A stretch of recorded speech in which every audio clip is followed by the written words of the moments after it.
இப்போ ரீசெண்டாக வந்திருக்க அஜித்குமார் த்ரிஷாவும் சேர்ந்து நடித்த குட் பேட் ஹக்லி இந்த படத்தை பற்றி தான் நம்ம பார்க்க போகிறோம். அதுக்கு முன்னாடி நம்ம சேனல் லைக் அண்ட் சப்ஸ்கிரைப் பண்ணிக்கோங்க. வாங்க வீடியோக்குள்ளே போகலாம்.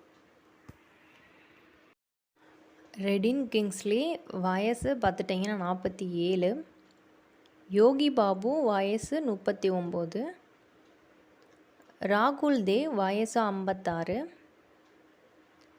பிரபு வயசு 68, ஷைன் டாம் சாக்கோ அவர் வயசு 41,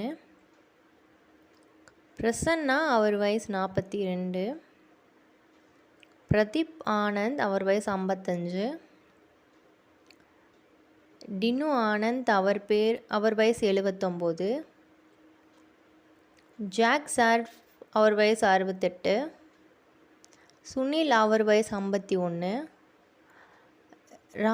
ரகுராம் அவர் வயசு 49, சிம்ரன் அவங்க வயசு 49, த்ரிஷா அவங்க வயசு பார்த்துட்டிங்கன்னா 41, அர்ஜுன் தாஸ் அவர் வயசு பார்த்துட்டிங்கன்னா 34, பிரியா வாரியர் அவங்க வயசு பார்த்துட்டிங்கன்னா 25, கார்த்திகேயா தேவ் அவங்க வயசு பார்த்துட்டிங்கன்னா 16, அஜித்குமார் இவரோட வயசு பார்த்துட்டிங்கன்னா 53.